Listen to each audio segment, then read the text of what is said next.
How are you doing out there? It has been one hell of a year when it comes to shooters. Kind of a roller coaster ride of emotions. Games coming out for free, games being broken, new Warzone maps coming out. So what we're gonna do in this video is we're gonna take a look at everything that just happened. I swear to God, in just the past couple of weeks, with 3 of the biggest shooters coming out of the entire year, and many of them falling short and some of them surprising us. So I'm gonna jump in here with Richie Bracamonte and Phil Hornshaw, and we're gonna look back at the year in shooters. If you love shooters like we do, don't forget to give us the old thumbs up and subscribe to the channel. All right, let's get into it. Okay, Richie, so let's talk about some ground rules. For each of these games, we're gonna talk about how we got here, how it's going now, and how we feel about this game moving into the future. So let's start with Call of Duty.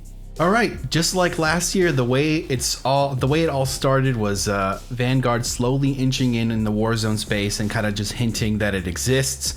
They dropped some guns into Warzone, some overpowered ass guns, and it kind of got us hyped. And they started finally dropping some trailers, and then they had the big Warzone Verdansk ending that led us into Vanguard and the new Pacific map. So it wasn't anything surprising. It was all pretty familiar at this point, but not a bad way to launch a map, especially because it's not a new update or a new version of an old map. It's a new map, so it launched to a pretty good start with sufficient hype. That is, if you're into World War II and Vanguard, because some people just aren't, and they're backing out this year, which happens every year. But I feel like with World War II, there a lot more people just say nope. So it was a little bumpy. It was a little bumpy for that reason. But overall, it was a good start, I think. And another good start that I really liked out the gate was how they implemented Vanguard Royale. Aaron and I have talked for the last year about how the gun meta in Warzone, you know, we all know it's been busted at times. They put all these band-aids on it, and it's slowly getting repaired just because of the amount of guns. But what Vanguard did was they introduced a special playlist with just Vanguard only guns. So I thought that was a good way to start. It was the only thing you could play in the first day, and it really got it kind of reset the meta for me. It's the only mode I currently play, so I think we're off to a pretty good start when it comes to Warzone. Okay, so as far as how it's going, I think, like I said, we're off to a good start. We're still all honeymooning and, you know, getting our prestige on with the new guns and the 20 new maps. That's something that's really cool for Vanguard specifically. Obviously, multiplayer launched with 20 maps. Some of them are remakes, which is really nice. I think they're already getting silly off the bat. Like this Christmas event that's coming up is it's pretty goofy. It reminds me of something Treyarch would do. But to be fair, Sledgehammer did the same thing. They always celebrated holidays in goofy ways.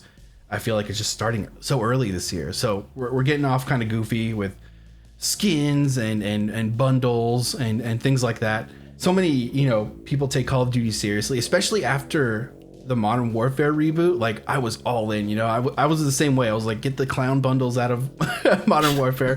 But it feels right here. It feels okay, at least. So it's a good looking game overall. There are still a handful of technical problems, a lot that Sledgehammer is trying to fix on the fly, which is good. They have an ear open to the community.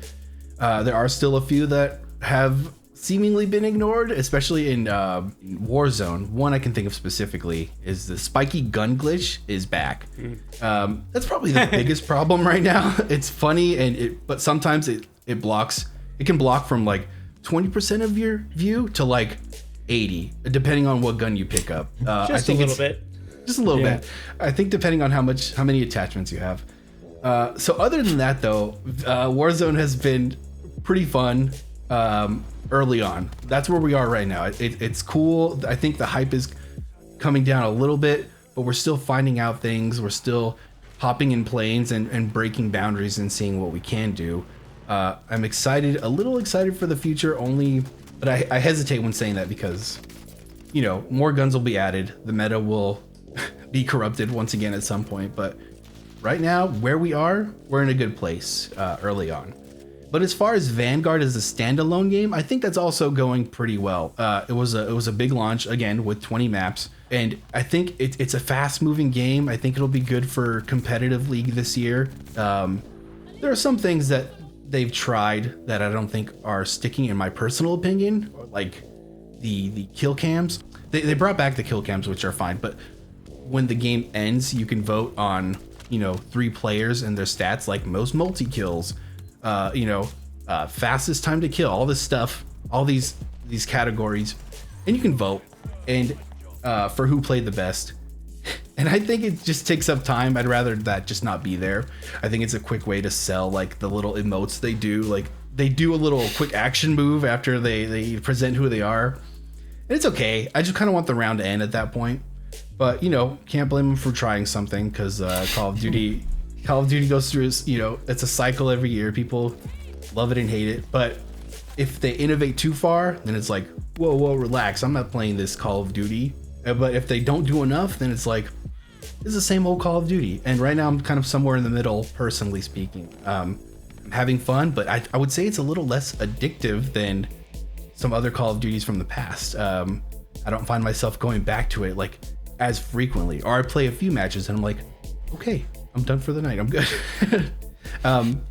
One last thing about the actual campaign itself. It was fun and flashy. And I like the idea of, they said it the whole way through. They're not beholden to history, but they're using history, but they're not completely beholden to it. And I think they meant that, because there was a lot of fun, bombastic, almost unreal things about the campaign, but it was fun. I had fun. That was my bottom line. And then moving forward to next year, what do you think is going to happen with Call of Duty? If the rumors are true, Aaron, it's looking good, because Modern Warfare will return for Modern Warfare 2. And no matter what they do with that game, the hype will be very real for me because of how much I loved Modern Warfare 2019. Back in the day when Call of Duty 4 Modern Warfare came out, and then the sequel came out, Modern Warfare 2, they innovated so much, even to their detriment sometimes, because the game was broken in a lot of ways, but it became one of the funnest, most memorable Call of Duty games. And I was thinking to myself, if the Modern Warfare reboot could have a sequel like that just blows the roof off of anything we know, that'd be so fun. I don't know if that's gonna happen, but I'm hopeful for whatever Modern Warfare 2 is. So I'm looking forward to that. And for the future of like Warzone, I would say the only fear I have is something I mentioned before about they're gonna guns, weapons. They're gonna add more and more throughout Warzone, throughout Vanguard, and we will have a cracked meta once again. That's the future I see for Warzone. But as far as the next game, I'm really looking forward to Modern Warfare 2 and whatever they do there. So Call of Duty Vanguard might not have wound up being the most exciting game this year, but oddly enough, it was one of the more stable games. So now it's time to talk about Battlefield 2042 and how we got here.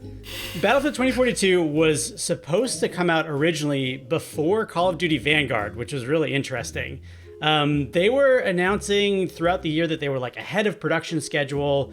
There was no campaign, which was good and bad, but I think it really raised the expectations that they would put a lot more work into multiplayer, because where's all that campaign money going? It's got to be going into multiplayer. When the beta came out, there was that like classic dog on fire in a room, like, this is fine, it's gonna be okay kind of moment where like it was just so clearly like broken. The sky wouldn't, I was playing on Xbox Series X, the sky wouldn't stop flashing. People were running around with their parachutes out all the time. I didn't even realize how broken it was until I started watching other people's YouTube videos, and they were showing people like going up and down stairs in like 8-bit pixel art type animations, and it was bad. It was pretty clear at that point that the beta was too late to make those corrections. Although they did say that the beta was several months old, it was pretty clear they weren't going to fix everything before launch. So I think everybody had a big wake-up call that those high expectations for Battlefield 2042 wouldn't be met.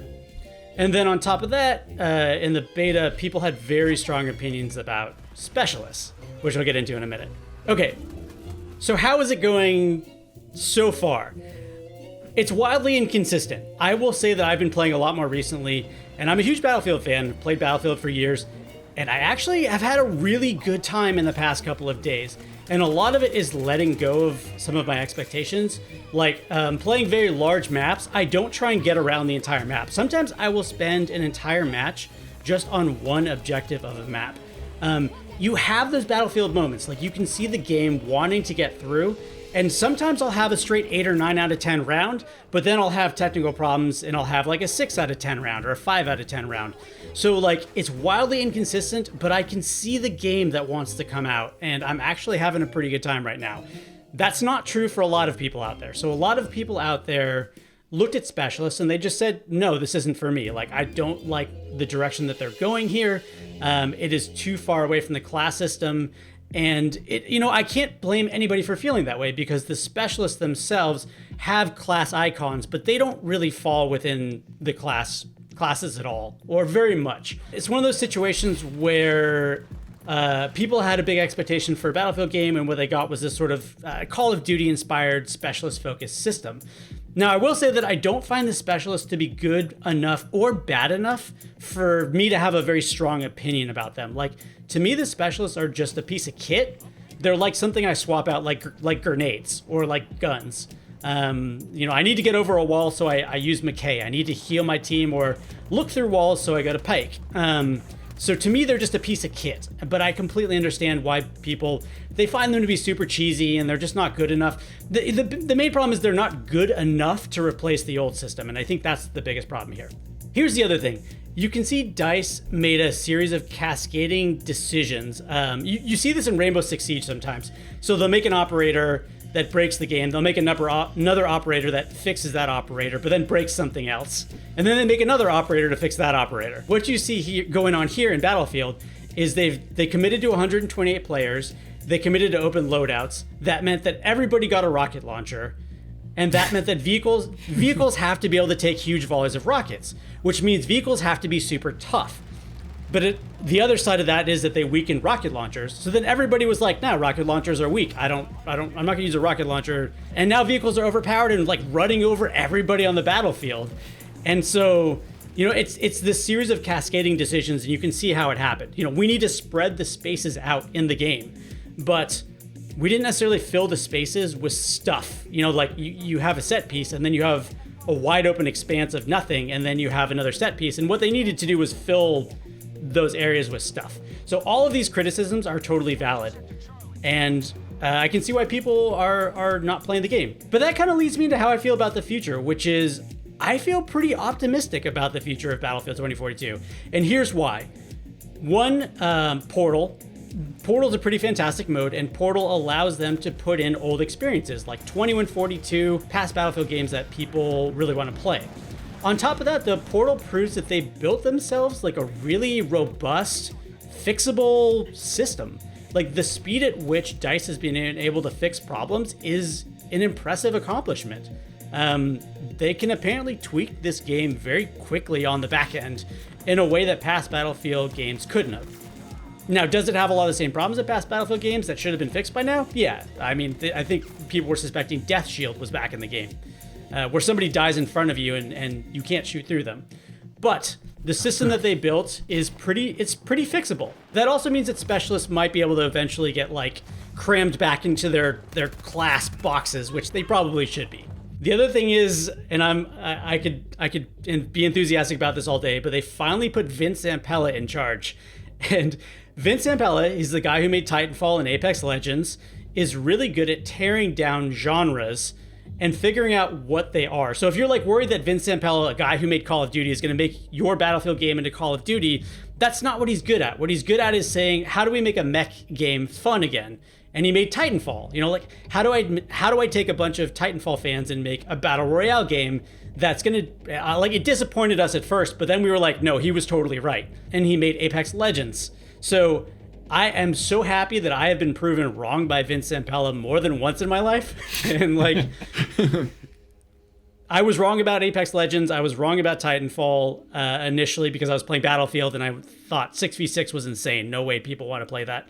So because of those factors, because of how easy the game is to fix apparently, how easy the game is to change, how much Portal mode can add to the game, and the fact that they're now putting a guy in charge who's really good at tearing down genres and like figuring out what's good about them. And they said they're going to do an expanded Battlefield universe. So I am honestly hopeful of the future, and I kind of hope people start drifting back into Battlefield 2042 as it gets fixed, because I'm having a pretty good time. I know everybody out there is not happy with Battlefield, your criticisms are valid, and and you do what you feel is right. But I'm gonna probably hang out in the game with some people who are enjoying it for a while, and I don't think my opinion is gonna lead to, like EA creating another huge hero shooter or something like that. They're kind of talking about just different Battlefield games. So don't worry about it. They don't listen to me. Like, I'm enthusiastic about the future of Battlefield despite all of its problems. So, biggest disappointment of the year for a lot of people. Now it's time to talk about the game that nobody expected. And I think it's time for Phil to talk about Halo. So Halo Infinite has kind of come out of nowhere and maybe taken the crown for shooters this year, despite some ridiculous problems, to be honest. So how we got here, to start with, we had Halo 5, which not super well received, kind of a weak campaign, really reliant on co-op with bad AI partners who were just so irritating. Like, it was a real problem. Multiplayer fared better, but it's been a long time. In the interim, we've had Master Chief Collection, which had a rocky start, has been improving all along as more games come into it. It's on Game Pass. It's really been cleaned up quite a bit since launch. It had a lot of problems when it first came out, but getting better. So we've been, okay on Halo for a while, but it's been a bit, and we've been waiting for Halo Infinite for like 5 years or something. We got that pilot video with Master Chief getting rescued from space, like, what, a million years ago at E3? And so we've been waiting on Halo for a long time. And also, let's not forget about Craig, right? 2 years ago, we got a demo for the Halo Infinite campaign that looked really cool, but also looked really bad. Like, the visuals were real iffy. It looked like old gen tech. We had the close-up of a Brute's face where he just looked like a really smooth gorilla, like a really smooth gorilla. And so, and 343 took a lot of that criticism and obviously worked on it.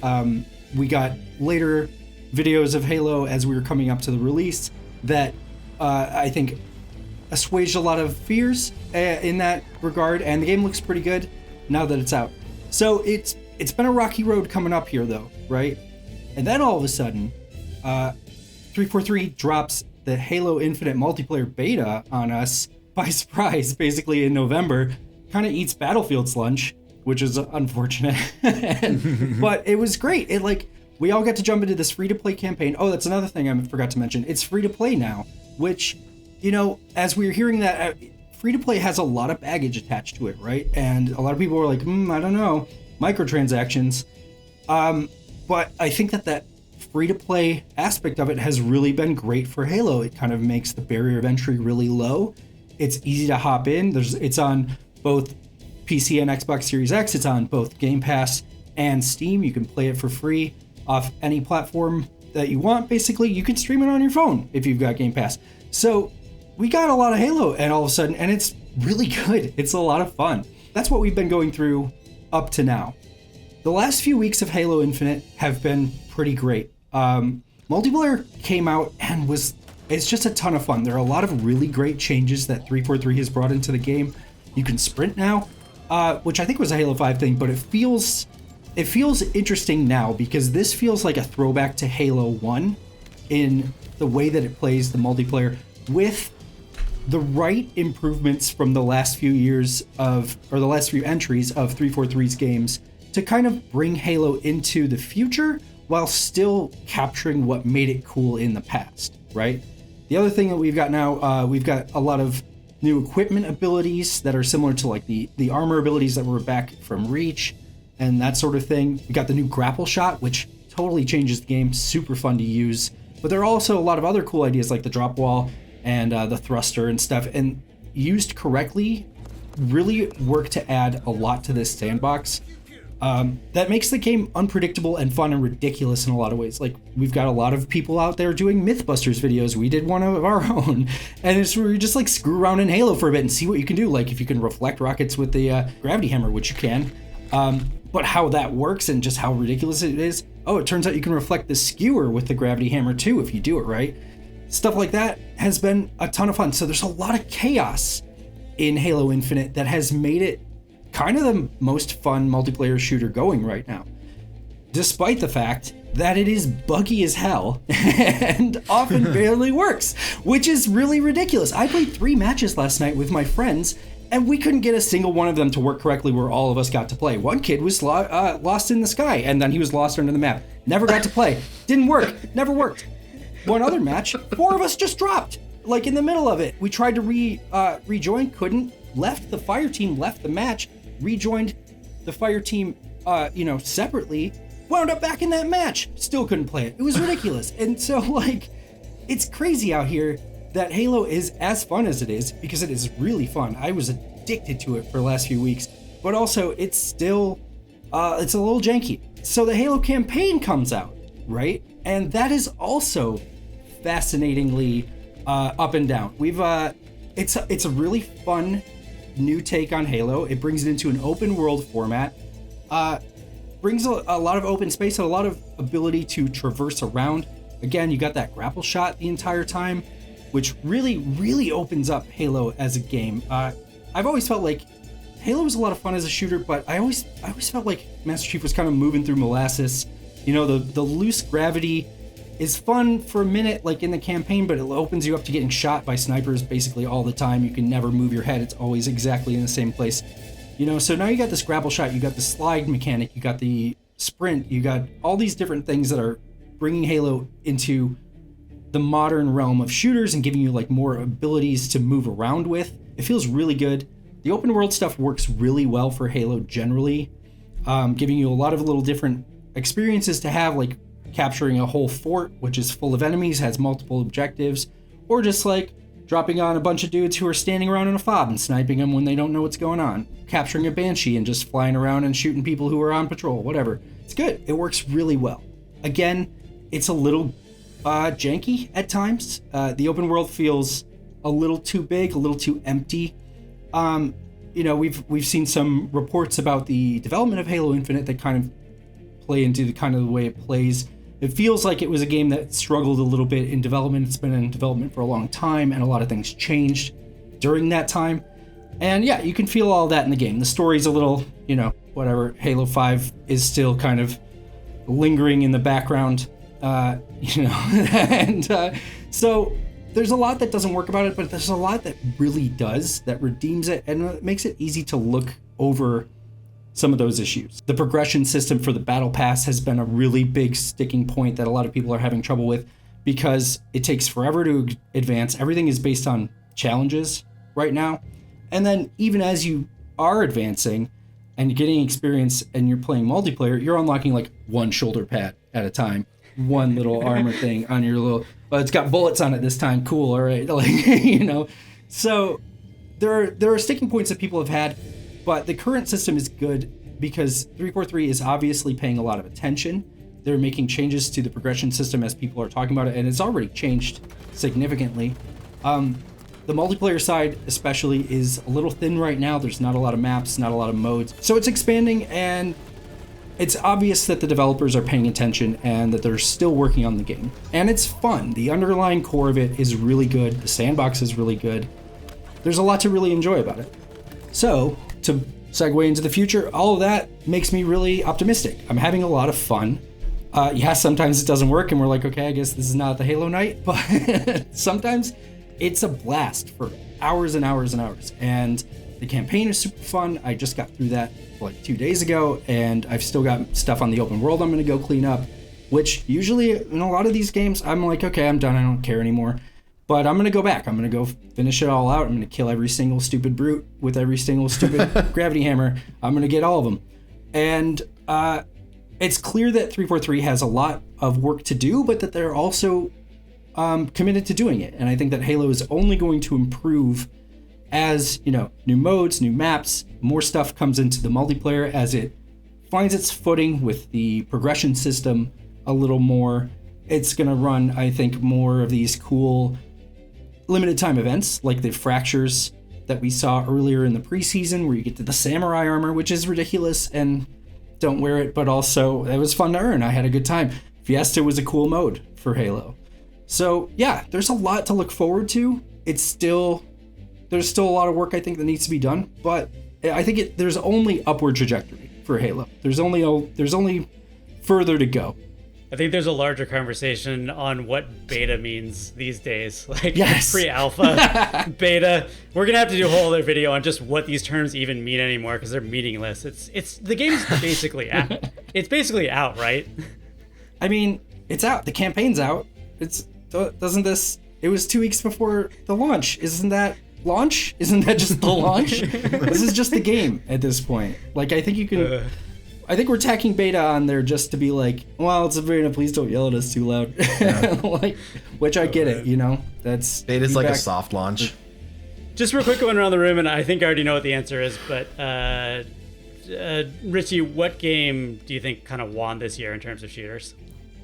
Oh man, I'm gonna have to say Halo. Like, I have, Phil just reminded me of how great Halo is, and especially for a Call of Duty player, it's fast paced. It's kind of like the refreshes it took were like so cool, and like Phil's right. Like it kind of just it puts it in more of a modern place, and like we're thinking about Halo again. We're talking about Halo again. It's great. I used to love Halo, but I felt like some things sort of aged. Anyway, now with Halo Infinite, I feel like I'm taking all that back, and it's good. It's heading in the right direction. So my answer, Halo. Phil, I think I know what you're gonna say, but which game? Yeah, I mean, I've really been enjoying Halo. It really feels like being back in 2007, standing out front of the GameStop with a pizza we got from Little Caesars and energy drinks, and it's midnight. We're waiting for that launch. Like, I'm having a great time. I will say that I really had a good time with Battlefield. I really had a good time with Call of Duty. They're all kind of like, I think, filling different niches also. But yeah, there's just something about the way Halo works with all that ridiculous chaos. The fact that some guns are hit scan and some guns are projectiles, and when you got a projectile gun, weird stuff's gonna happen basically every single time. It's just it's cool. There's a lot of really cool underlying stuff that makes it hilarious in Halo. And as much as I like those other games, and I did have a really good time with them, I don't know, there's just some unquantifiable nonsense in every single Halo match that makes it a little bit more fun. And yeah, sorry guys, but that's it. So true. No, don't be sorry, man. That's so true. I've never laughed in multiplayer so much than in Halo. It's still so funny. Like even from Halo 1, like just getting hit and the ragdoll, like that was the best. They put that emote in Destiny. It's been so good. They did. That's great. Oh, yeah. It's so fun. Halo's multiplayer is just so fun. And Call of Duty's is like still fun and competitive, and the movement to movement is really good. But like it's so it can be so sweaty. You're good in one game, and you're punished in a really high KD lobby, and it's like, oh shit, it's not fun anymore. I'm dying over and over. Halo's a little more forgiving and definitely more fun in multiplayer. Man, it does sound like everybody sort of agrees that Halo was the surprise winner of this year. Either way, it's just been such a fantastic year. You have so many options if you love shooters right now. So thank you so much, Richie. Thank you so much, Phil. We're going to go ahead and toss this one out to the audience. What was your favorite shooter this year? Battlefield, Call of Duty, Halo, or was it some game we just didn't even think of here? Was it like some crazy milsim that you really enjoyed, or hell, was it like a VR game that you played? Go ahead and hop in the comments below and let us know. We absolutely love covering shooters, and we're really excited for whatever's going to happen next year. All right, thank you so much, everybody.